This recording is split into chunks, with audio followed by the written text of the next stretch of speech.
रेलगाड़ी यानी कि ट्रेन हमारे देश की लाइफलाइन है। लेकिन क्या आप लोगों को पता है कि हमारे देश में सबसे लंबे रूट की ट्रेन कहां से कहां चलती है और उसका नाम क्या है? चिंता मत करिए, मैं आपको बताता हूं। उसका नाम है विवेक एक्सप्रेस, जो कि असम के डिब्रूगढ़ से कन्याकुमारी तक का सफर, जो कि 4286 किलोमीटर का है, उसे लगभग 82.5 घंटों में तय करती है। और यह हमारे देश की ही नहीं, इस सब कॉन्टिनेंट की सबसे लंबे रूट की ट्रेन भी है। क्या आपको इसके पहले तक ये फैक्ट पता था? और अगर नहीं पता था तो चैट सेक्शन में लिखना मत भूलिएगा। हमारे मोबाइल के लिए मोबाइल की बैटरी बहुत ज्यादा जरूरी है, लेकिन उससे जुड़ी कुछ अफवाहें भी हैं जो हमें डेली सुनने को मिलती हैं। जैसे कि अगर आपने पूरी रात अपने मोबाइल को चार्ज पे लगा के रखा तो आपके मोबाइल की बैटरी खराब हो सकती है, लेकिन यह गलत है। एक्चुअली पुराने मोबाइल तक तो ठीक था, लेकिन आजकल के स्मार्टफोन की बैटरी भी स्मार्ट हो चुकी है। एक्चुअली यहां पर जो आपका चार्जिंग मैकेनिज्म है वो कुछ इस तरह से काम करता है कि पूरा चार्ज होने के बाद बैटरी अपने आप ही इलेक्ट्रिकल सप्लाई को बंद कर देती है।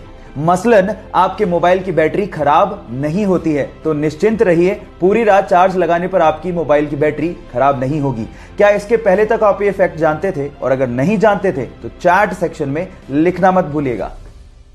अक्सर आप लोगों ने बहुत सारे क्रिकेट मैच में बहुत सारे खिलाड़ियों को एक सफेद रंग की क्रीम चेहरे पर लगा के खेलते हुए देखा होगा, पर सवाल यह है कि वो सफेद रंग की क्रीम होती क्या है और उसे चेहरे पर लगाया क्यों जाता है? नहीं पता तो मैं आपको बताता हूं। एक्चुअली वो सफेद रंग की क्रीम एक सनस्क्रीन के जैसी ही होती है, लेकिन वो जिंक ऑक्साइड की बनी हुई होती है और उसको जैसे आप चेहरे पर लगाते हैं, सन से आने वाली रेज रिफ्लेक्ट हो जाती हैं और जिससे त्वचा को जलने से बचाया जा सकता है।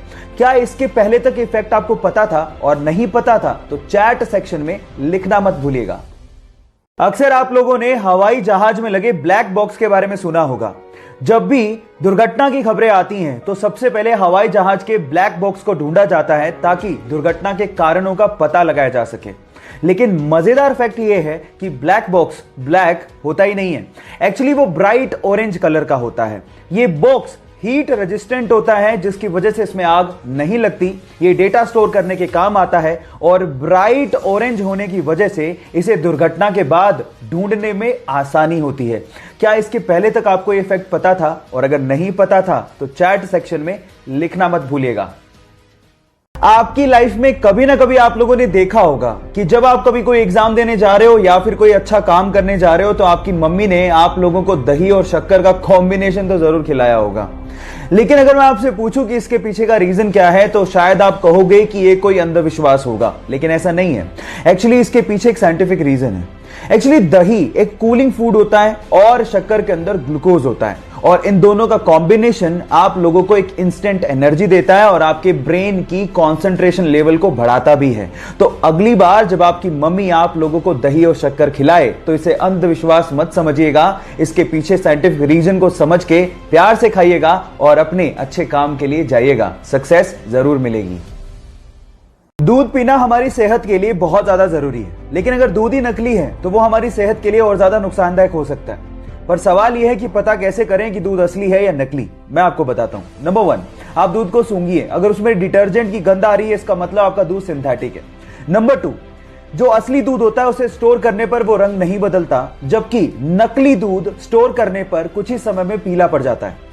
और तीसरा सबसे अच्छा तरीका है कि आप दूध की कुछ बूंदें लें और उसे चिकनी लकड़ी या फिर चिकने पत्थर पर टपकाएं, और अगर वो बहते हुए सफेद धार बनाए तो इसका मतलब यह है कि आपका दूध असली है। अब आपको पता लग गया होगा कि दूध की जांच कैसे करनी है। सो ये नॉलेज दूसरों के साथ शेयर करना मत भूलिएगा। बेल्जियम की एक 90 साल की वृद्ध महिला को कोरोना की वजह से हॉस्पिटलाइज करना पड़ा। अब हमें यह पता है कि कोरोना एक सांस संबंधी बीमारी है, तो उस महिला को एक्चुअली सांस लेने में बहुत ज्यादा प्रॉब्लम हो रही थी और उन्हें प्रायोरिटी देते हुए डॉक्टर्स ने कहा कि इन्हें वेंटिलेटर पर ले जाया जाए। लेकिन उस वृद्ध महिला ने यह कहते हुए मना कर दिया कि मैंने तो अपनी जिंदगी जी ली है और इस वेंटिलेटर को किसी नौजवान के लिए इस्तेमाल करिए जिसे कोरोना हुआ है। शायद उसे मुझसे भी ज्यादा जरूरत है और इस देश को नौजवान की ज्यादा जरूरत है। थोड़े ही दिनों बाद उनकी मृत्यु हो गई। गाइस, उनकी देश हित की सोच के लिए और उनके त्याग के लिए मैं उन्हें सलाम करता हूं।